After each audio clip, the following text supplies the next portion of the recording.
with that, we're going to kick it off with our opening keynote from Doug Frisma, who's the Chief Scientist and Director of Science and Technology at ONC. Prior to arriving at ONC, Dr. Frisma was the teaching staff in the Department of Biomedical Informatics at Arizona State University, and as a practicing internal medicine physician, had a clinical practice at the Mayo Clinic in Scottsdale, and he'll be speaking about using health IT to support population management. Great. Thank you very much. I'm not going to be up on the podium because I'm going to just move around a little bit. I've got 5 shots of espresso in here, and so everybody sort of have your seatbelts on as we go. Thank you so much for encouraging people for negative comments before my talk. I hope everybody follows through on that. I'm going to talk today about health IT to support population management. I have one slide on population management. It's probably not our sweet spot. It needs to be. We'll talk a little bit about that. But I will talk to you a little bit about how we're trying to get to the goal of having the ability to do population management all the way from patients through practice to populations. So yesterday we talked a little bit about what should be some of our priorities. What are the things that we need to do? I did not make up these slides last night. These I pulled from a previous presentation. But it represents the things that ONC is concerned about and why we think health IT is important. So our goals are better health care, better health, and reduced cost. And we think that information technology is going to help support all of those things. I think it's important to realize that what we're really trying to do with health information technology is to sort of modernize the way in which we communicate. And so a lot of the work that we're doing is just fixing the systems that are out there, trying to get better health information technology to help modernize how we communicate. And so if we're going to get better health, we need to be able to measure it. We need to be able to have quality measures that are not geared towards paper charts, but are geared towards the kind of information we collect electronically. Those are not the same. And we have to retool a lot of the ways in which we measure things because we have new instruments, new kinds of technology that helps us understand better what's going on in the environments. When it comes to better health, we say better health as opposed to better health care. Better health means that we're not only making sure that people who get sick get better faster, but we're also trying to make sure people who are well stay that way.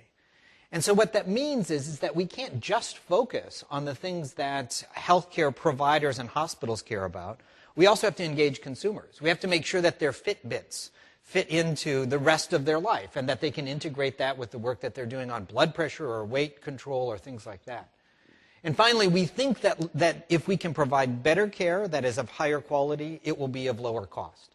And generally, that's true. If you focus on the things that are higher quality, and you focus on the things that are sort of better quality, you will oftentimes reduce the cost. Readmissions, errors, those sorts of things tend to raise the cost. And if you can sort of intervene with that, we can do it better. And all of it needs to be supported by health information technology, and that's sort of what we do. My role in the Office of the National Coordinator, I'm the Chief Science Officer, and so the things that are sort of within my scope is I manage our standards and interoperability framework that accelerates the development of standards. We manage the implementation and pre-certification testing environments that help people implement certified technology. We support developing, in collaboration with NIST, a lot of our testing scripts that we use for meaningful use. I also manage the federal health architecture, which across the federal space is a way for us within the government to try to coordinate about how we do implementation of IT environments. And I also manage our innovation and science engagement portfolio. So that includes international engagement, and includes the work that we do with the NSF and the NIH, and it includes an innovation portfolio to make sure that the things that we're doing actually set the stage for people out there in startups and the like, trying to be able to provide a pathway for them to engage in a health IT space. So I just want to give people an update, if you haven't heard, about what's happened so far in the course of the last 2 years. Now, remember that HITECH was passed as part of the ARA stimulus bill back in February of 2009. And we had literally less than a year to organize, get up to speed, and issue our first rule on standards. Those of you in the government who realize that it takes 18 months, sometimes we measure regulations in decades rather than in years, realized that was a pretty daunting task. And so we had to organize, get ourselves together, and actually got the first rule out, I think it was in between Christmas and New Year's in December of 2009. Since that time, we've issued 2 regulations. The first regulation was what we call Meaningful Use Stage 1, and just a couple of weeks ago, we came out with our second regulation, which was Meaningful Use Stage 2. And the thing that's important about that is that it really provides the technical framework for health IT systems in the country, and it's tied to incentives that providers have to reach to let them qualify for the $27 billion of incentive money that's out there for them to access. It works out to be about $42,000 per provider. It's usually upwards of $1 million or more for the large hospitals and the like. And so it's not an insignificant amount of money, but frankly, $42,000 over the course of 5 years is not enough to offset the cost of actually implementing electronic health records. Despite that, we've seen a tremendous uptake. Right now, 52% of all primary care providers intend to take advantage of the EHR incentives. And we've got the percentage of primary care doctors that are using electronic health records has doubled in 2 years. So we went from 20 to 40%. We expect that over the course of the next year or so that will reach above 50%. And if you think about the size of this country, the number of providers, and the complexity of our system, you can imagine that kind of change is really remarkable, to see that there is now a doubling in 2 years, and we expect another doubling in the next 2 to 4 years as well. So it's really tremendous. The regional extension centers have signed up over 100,000 primary care providers. That represents at least a third of the nation's primary care providers that have committed to going for meaningful use. Hospital adoption has also doubled from 16% to 35%, and most hospitals, 85%, intend to attest to meaningful use by 2015. Now, I think it's important to recognize that when we talk about these electronic health records, and I work with the international communities in terms of trying to get a sense for comparability. We're not talking about billing systems. We're not talking about systems that just have a couple of different diagnoses and they bill. These are comprehensive electronic medical record systems that include decision support, interoperability, the ability to capture those notes, public health reporting, a whole host of functionality that's required. And so the kind of electronic health records that we have are really pretty sophisticated and we think are going to be able to drive quality as we go forward.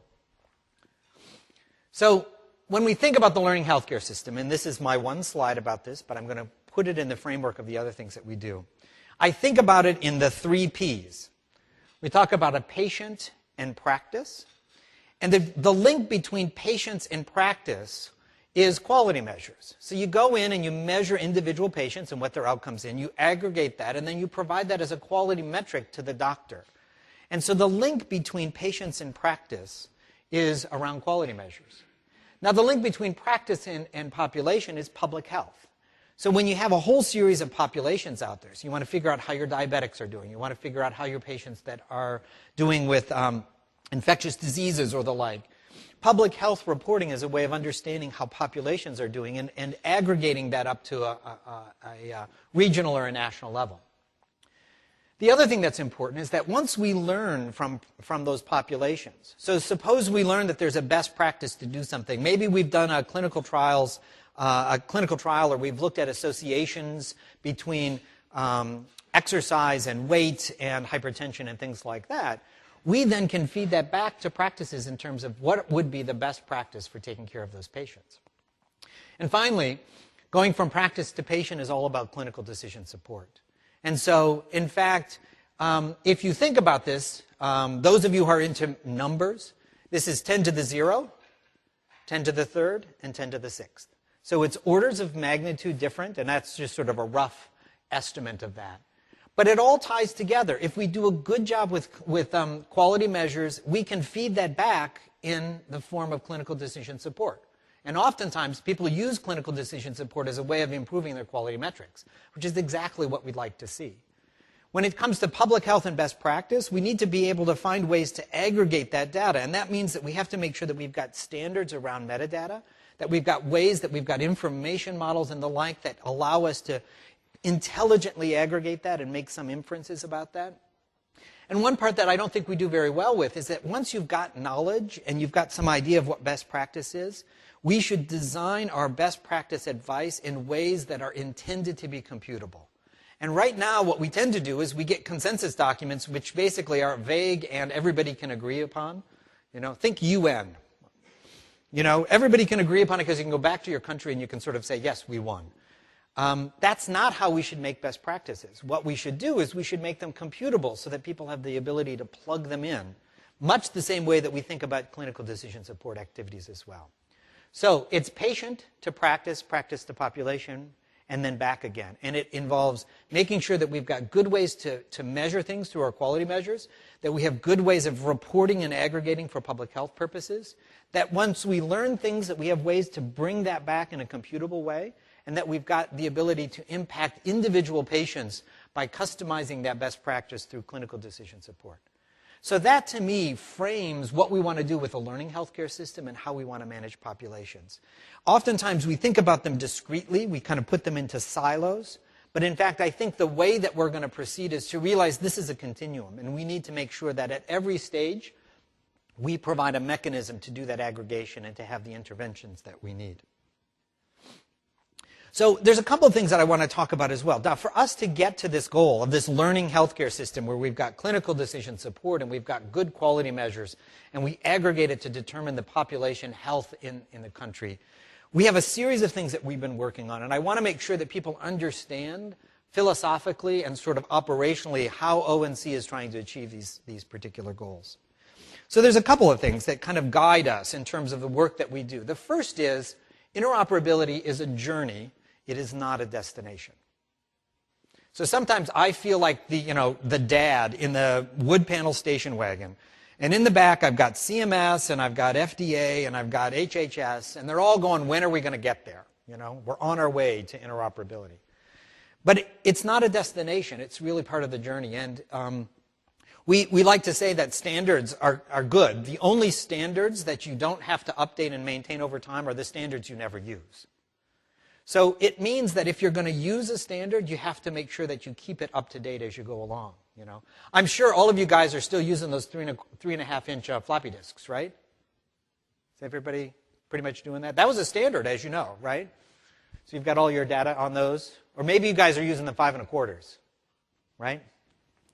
So as we go forward and technology changes, we have to be able to make sure that our standards evolve and adapt as we do that as well. The other thing is that we believe our role in government is as a platform for others to succeed. We are not going to build ginormous systems that people are going to have to interact with. That is not our goal. My interest is in the interstitial spaces, the parts between systems, because if I can get those things standardized, we get to the point of modularity and substitutability, and we allow people to access the kind of information technology that we've got. I think it's also important to realize is that it is not a one-size-fits-all solution.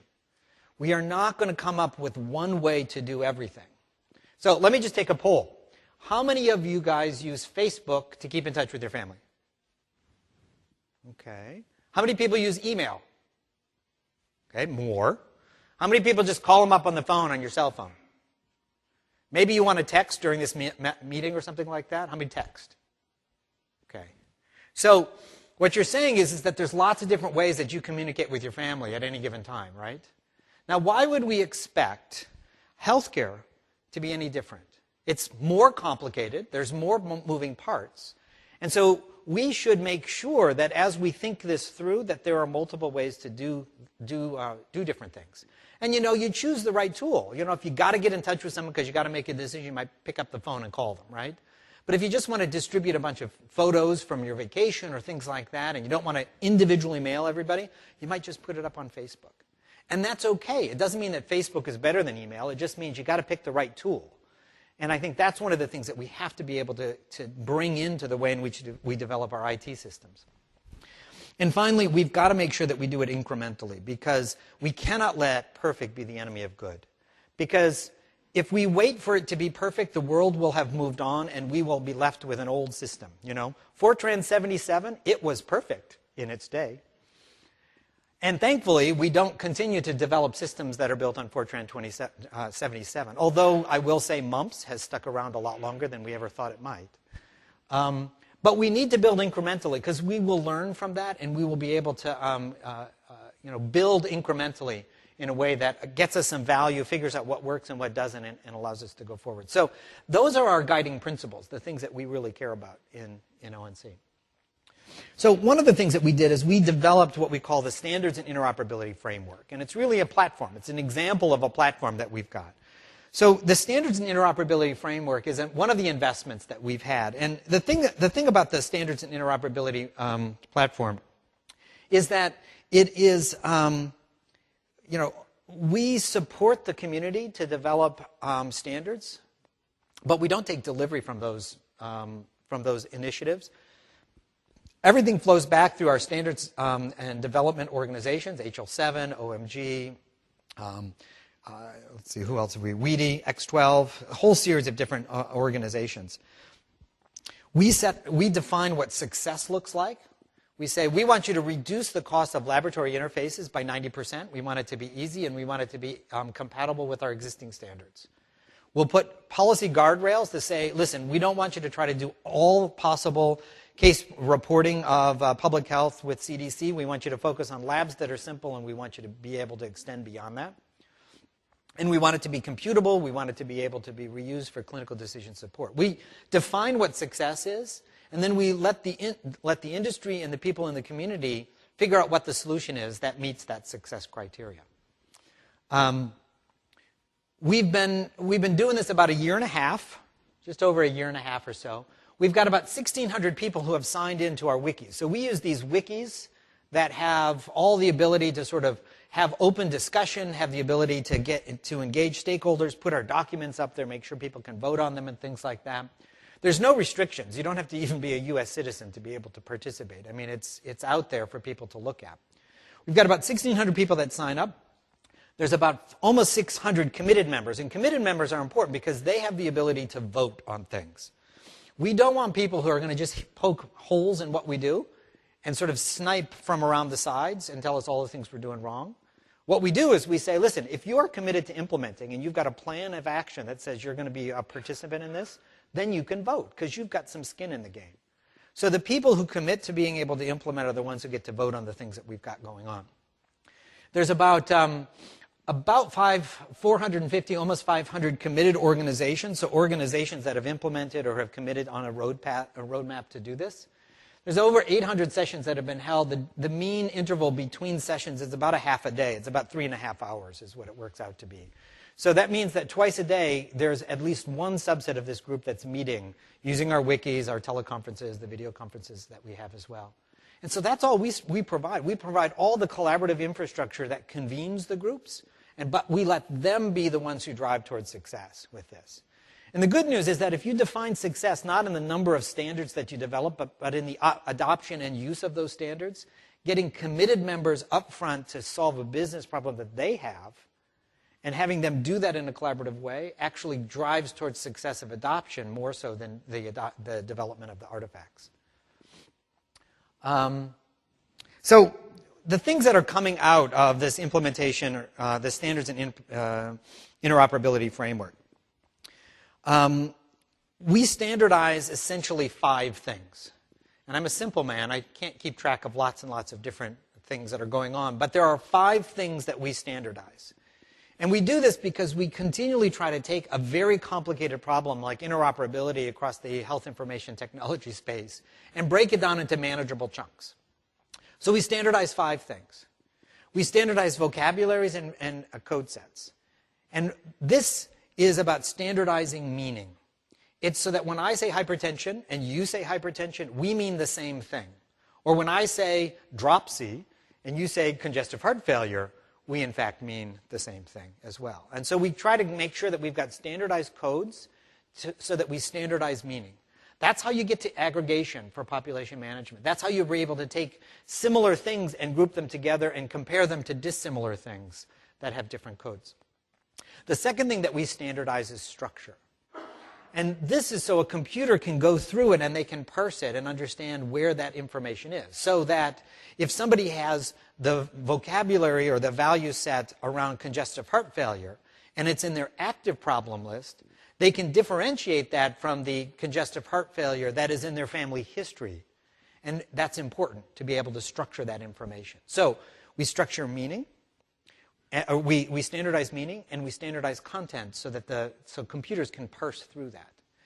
The third thing we do is we standardize transport. So how do you move something from point A to point B? How do you get that information flowing so that people can have an opportunity to take a look at it and do things with it? And so we've developed over the course of the last year or so about 2 different ways to do that. One based on secure email that helps us with point-to-point, and one built on web services, which is another way of kind of exchanging information as well. The fourth thing that we do is we standardize security, and we make sure that everybody's using the highest level of NIST authentication and NIST levels of security. And so encryption and the way in which we're supposed to use certificates to make sure that we've got the information secured are all part of that sort of fourth thing that we standardize. The fifth thing that we standardize, and we're not quite there yet, where I think we've got to do a little bit more work on, is services. So services are things like if you're trying to find somebody's address to send them an email, where do you find that? That would be a service. So search is a service. Directories are a service. It could be as simple as APIs into an electronic health record that says what are the kinds of questions you can ask and what are the things that that they know about that you can kind of pull out from that. So we only standardize 5 things. We standardize meaning, structure, transport, security, and services. And those 5 things combined together like Lego blocks allows us to solve a lot of different problems using and reusing those same different building blocks. So here's a snapshot of the things that we've been working on within the standards and interoperability framework and things. I will tell you that the first 3, the DIRECT project, the transitions of care, and the laboratory results interfaces, those 3 we started those after Meaningful Use Stage 1, and we were able to complete a lot of those activities by the time we got to Meaningful Use Stage 2. So that's pretty significant. It normally takes 3 years or so to get a standard through the standards development process, and another 2 to 3 years to be able to get that adopted and out there in the industry. So we did this all in about 9 to 12 months because we had to. We had a ship that was leaving the dock. It was called Meaningful Use Stage 2. And unless we had the things on the dock and loaded onto the ship by the time that one sailed, we'd have to wait another 2 years for the next ship to come around in the next regulation. And so we, as a result of this, have a standard way to transport information in this country. We have a standard way of supporting clinical care summaries between different care settings in transitions of care. And we have a standard way to do laboratory reports and laboratory and public health reporting that, again, is sort of universally now within the United States accepted. And all of them are based on international standards. They're HL7 standards. They're standards that we work with the standards development organizations to support. One that is, I think, interesting is something called Query Health. Query Health is really based on population management. And the idea there is that we want to make sure that we can bring the question to the data rather than bringing the data to the question. So wouldn't it be great if every electronic health record had a spigot that allowed you to ask a question saying, how are you doing with your diabetics? And we knew that there were standardized meaning, standardized structure, standardized transport. And you could take that information from all those electronic health records and you could aggregate them together. The data stays put. There isn't some ginormous database in the sky. But the idea of whether we could standardize the way those queries are going to occur. And we're going to be working on that over the course of the next couple of months. We've got some activities in the public health reporting as well. That's led by the CDC and many of the community members there as well. And then we've got other activities that help us with data segmentation for privacy so that we can protect certain elements of an electronic record and have a sort of as a need-to-know basis be able to view that. Work with ESMD, which is an electronic submission of medical documentation. It's to link billing with our clinical work. So we're not doing 2 different ways of documenting, and in fact, it's all kind of one. Longitudinal care coordination, laboratory orders, clinical decision support through Health e-Decisions. And then the most recent one that we've launched is something called ABBY, which is Automate Blue Button Initiative. How many of you know about the Blue Button? How many of you have actually used a Blue Button? Okay, and we have to change that. Okay, we have to fix that. So the blue button is actually an initiative to allow patients access to data that the government has about them, or that anybody has about them. It's not a standard, because it's basically a blue button that sits on a web page. You click it, and you'll download an ASCII text file that has all of your information in it. But it's about getting data from being lazy to having it do something useful. So what is lazy data? Lazy data is data that just sits there, and it doesn't do anything, right? What we want is we want to release that data and make sure that it's accessible to folks. And we really believe that if we give patients access to their data, there will be an increasing ecosystem of folks that will say, like Mint.com or like other kinds of organizations, that says, once you've got that data, I'm going to help you to understand how your CMS explanation of benefits and your medication reconciliation and the various different doctors that you see, I'll provide some tools and resources. But the thing the innovation community tells us is that you got to get the data out there, because that's the only way that we're going to be able to start engaging in that as well. So the Automate Blue Button is being led by the White House. We've got a couple of presidential innovation fellows. I've got 3 that are working in my office. There are 12 across the federal government. So it tells you a little bit about how important the White House sees this initiative as we go forward. And these are just top-notch folks that have done startups, and they've done all sorts of really interesting things. And it's exciting to work with them, because they look at everything and say, wait a minute, you in government are making this really complicated. We need to do it like this. And I think that's been very, very helpful for us to learn from. So the standards development before we got engaged in this is that if you wanted to solve a problem like standardizing the way in which a laboratory result was reported, you had to go to LOINC to figure out the vocabularies that you needed. Then you went to HL7 and you tried to figure out which of the versions you needed. Then you try to go to OMG or to IETF and say, well, what's the transport mechanism I'm going to use? And then NIST might be able to help you with some of the security features. And by the time you're done, you're like, oh my goodness, this is so complicated to try to pull all those pieces together. And a lot of times those pieces aren't built to be modular. And so you sort of cobble them together and it doesn't quite work. So our job was to try to get all those folks together in a single place and say, the problem we're trying to solve is bigger than any one of the SDOs, and we want all of you guys to work together to get us to where we want to go. So we've been able to sort of create a common way to define the problem across all of the stakeholders. And then what we do is we coordinate our resources so that we make sure that content standards and transport standards and terminology standards all get managed effectively so that we solve the problem that we need to do. And we get the stakeholders together as well. Now, we are working now to try to increase our feedback that we've got. My big fear with all of this is that we're going to develop this in a waterfall method. We're going to throw it over the fence, and then everybody's going to have trouble, and they're going to say, just a minute, this doesn't work. How are we going to be able to actually get to interoperability? And so we have to tie the real-world experience and the implementation back to the work that we do. I like to say that a standard gets you about 50, 60% of the way towards interoperability. If you're going to get implementation guides that constrain your choices, you might get to 75%, 70, 80% of the way. But it isn't until you get real-world experience and you actually get a chance to do testing and certification that you get to that 90, 95% level.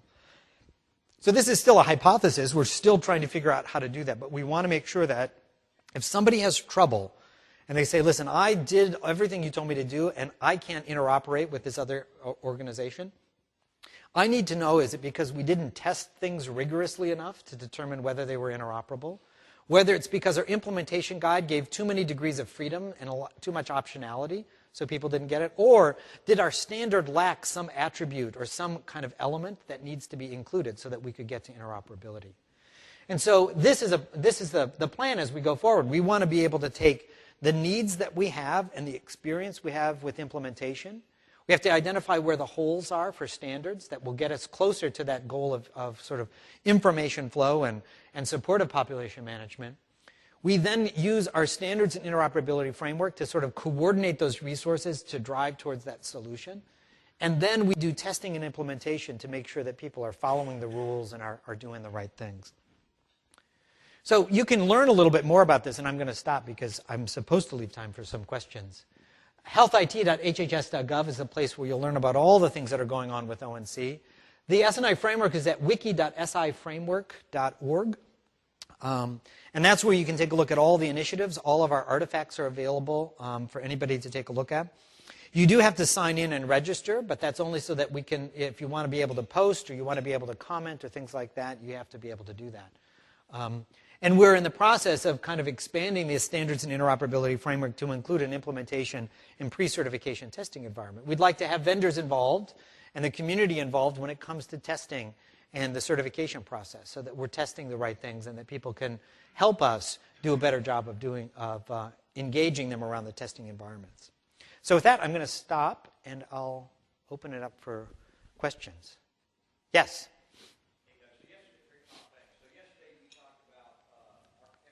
Mm-hmm.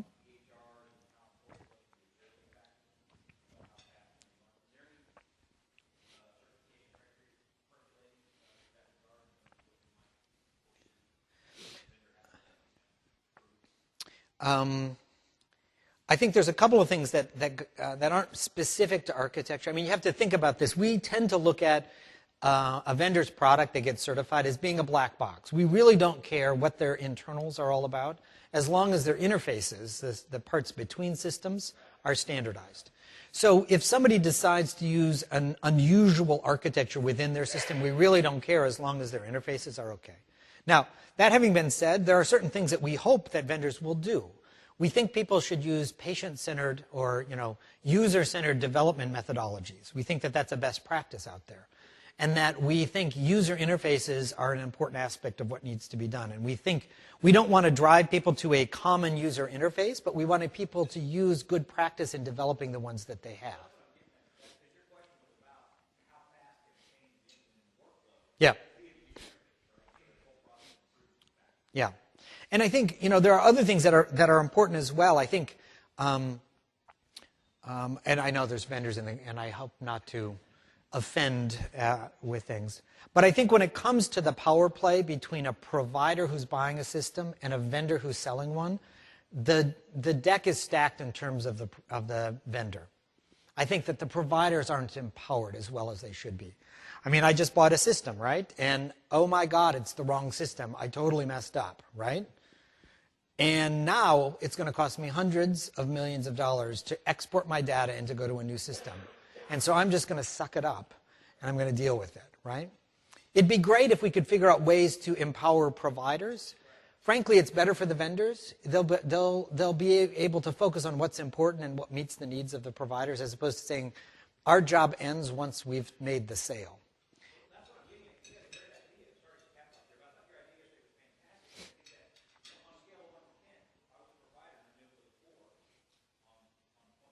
Mm-hmm.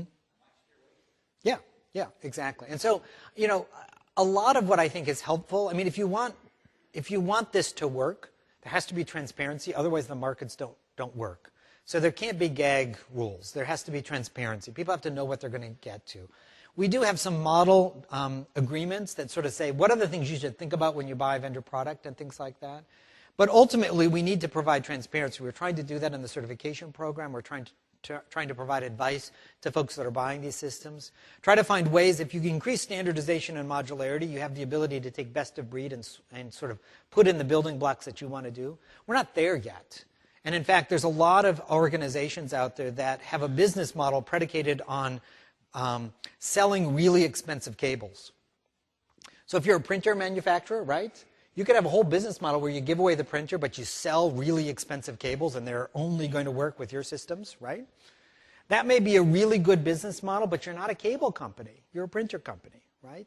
And so what we need is the equivalent of USB so that people can compete on features of the printer rather than on the ability to buy a really complicated and expensive cable. And so I think in the EHR world, some are moving in that direction, but others still are charging a lot of money for those really expensive cables.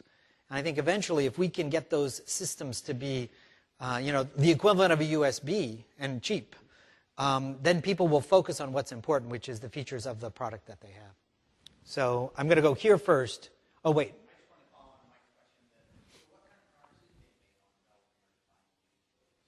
Well, in meaningful use, stage 2, it included for the purposes of certification, you had to articulate how you used a user-centered design methodology.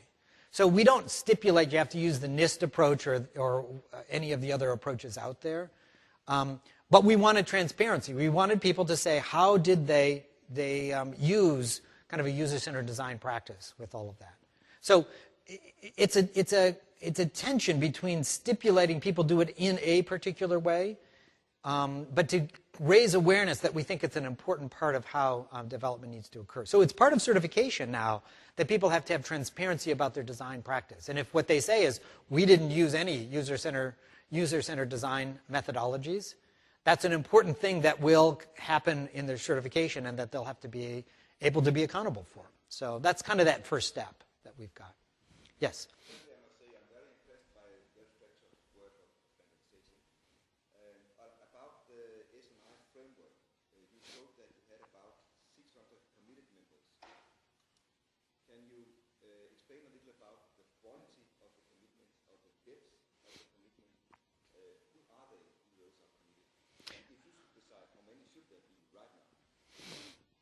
So it varies across the various initiatives. So for example, with the Direct project, which was our first initiative that we did, we had very, very deep engagement from Microsoft. We had very deep engagement from some of the big vendors that were out there. To sort of Cerner was a big participant in those activities. And they basically committed to making that part of their business plan.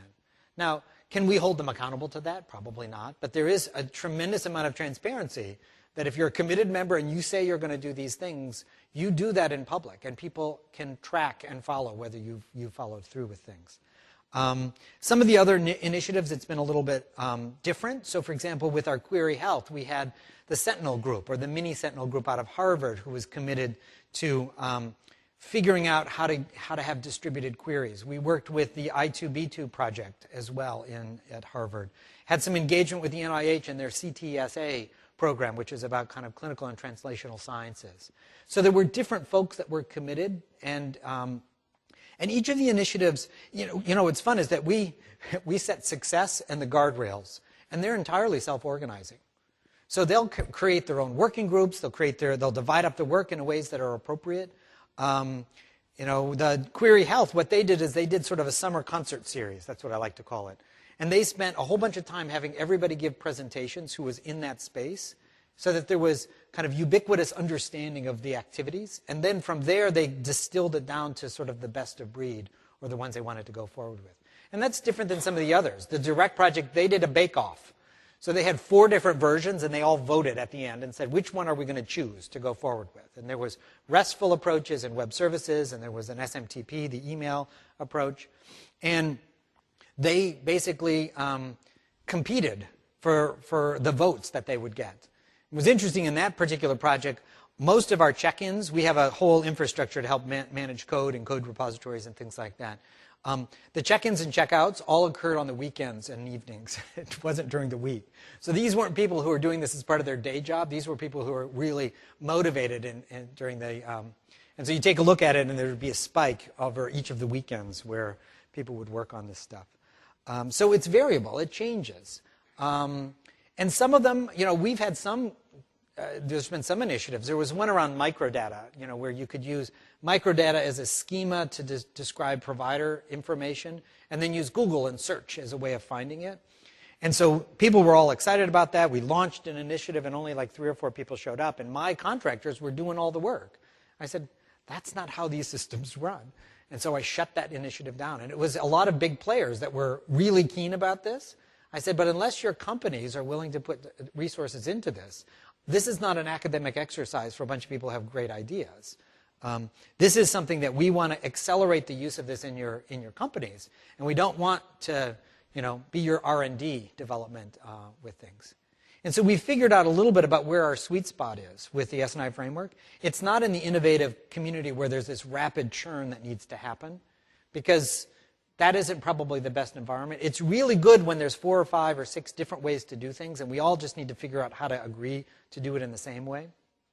So Transitions of Care took the CCR and the CCD, those 2 different standards, and basically we said, you guys figure it out, but we want one at the end. And that came out with the consolidated CDA as a result. Direct was, we need a secure transport. We don't care what it is, but you guys have to agree at the end that there's going to be one way to do this. Could be that there will have other ones, but you all have to agree on at least one for this. Let's see, what else did we... Yeah, I think so. I think that there are... I will say the initiatives that do the best are those that are led by clinicians and providers. The ones that are really in the boots on the ground trying to solve a particular problem. So Transitions of Care was led by a clinician, CMIO type, and just really did gangbusters with it.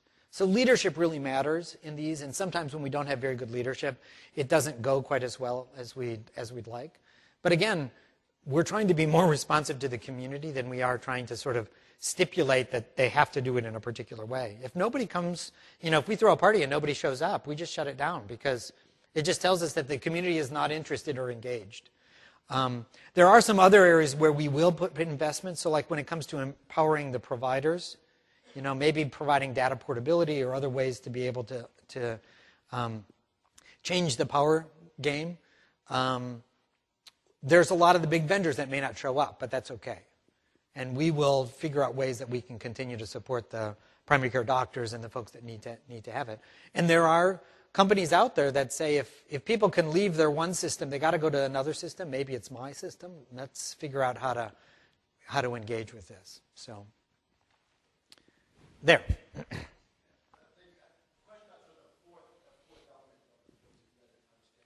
Yes.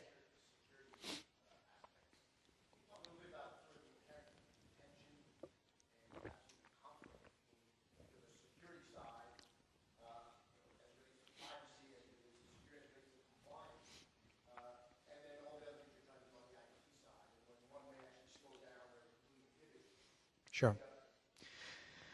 So there's kind of two things to say about that, probably more. But the first is that if you've got somebody else's data and you're sharing it with a third party, I think there's a higher bar for those sorts of individuals. You're entrusted to be keeping that information safe. And so when we talk about kind of provider-to-provider kinds of things, I think authentication and security and things like that make a real big difference. Now, when it comes to patients, we need to make sure that it is the patient, but patients can take their data and they could post it on the web if they wanted to. There's nothing against them taking all of their information and posting it. There's an organization called Patients Like Me, in which patients take their data and it's identifiable data with their pictures and their, whether they threw up that morning or whatever, and it's all out there. But if you've got, ALS, and you've got a life expectancy of 5 years, you really don't care so much about privacy and security at that point, if it may help someone else. So there are these whole different sets of considerations. I think we try to approach it, at least from the technology perspective. We don't want technology to be the barrier to the policies we want to implement. And I think a lot of privacy and security is driven by policy objectives that say these are the kinds of policy and the protections that we want to have in place. The work that we're doing with data segmentation is to try to be responsive to those protected diagnoses, people with behavioral health issues, and our ability to be able to segment that out and still provide a lot of the other information that's out there. So we want to make sure that our technology doesn't interfere with our ability to have good policy. So I think a lot of our efforts right now have been directed towards, at least in the short term, getting patient access to their information, because that's something that once authenticated and once we feel fairly comfortable that that is the person who they say they are, releasing that information to the patient and allowing them to do whatever they want with it is probably an important first step. That buys us some time. It gets the information going, but it buys us some time to get more sophisticated ways of getting the privacy and security in place. And it's something that is, I think, not unique to healthcare. I'm very resistant to coming up with unique solutions in the healthcare space for the privacy and security questions that we've got. And I think the work that the White House has been doing with NSTIC and the work that they've been doing to try to create a federated way of managing identity in cyberspace and being able to leverage and understand relationships between different credentials that people have is going to be important. We have to be a player in that. but we shouldn't come up with our own security framework, if you will, in healthcare. We should leverage the IT systems that are out there already and figure out how to adopt them and implement them within the healthcare space. Yes?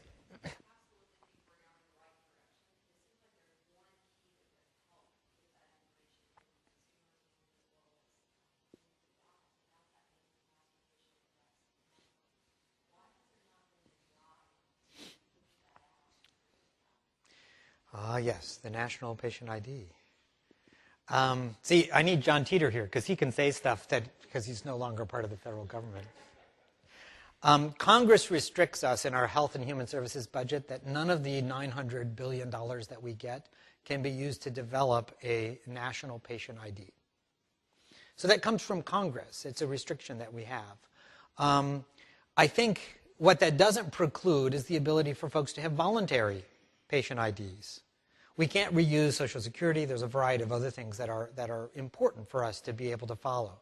So although that would be really helpful, there are a number of restrictions that come from the citizens and from the folks that are out there electing their representatives that suggest we can't go and create a national ID. Now, the reality is that even if we had a national ID, and you can look at statistics around Social Security numbers are only accurate about 85% of the time because people go in and they mistype the information or they use somebody else's Social Security number to get access to health care or to be able to be seen in the emergency room or whatever. So it isn't going to be a panacea that will solve all of the problems. I think part of the challenge that we have is that as soon as you start talking about security, and I have, say, a public key or a private key that allows me to encrypt things or me to be able to protect my information, that almost serves as a form of identification. Because if somebody takes a public key, encrypts it, and I can decrypt it with my key, you've sort of already made that link to say that that is who they say they are.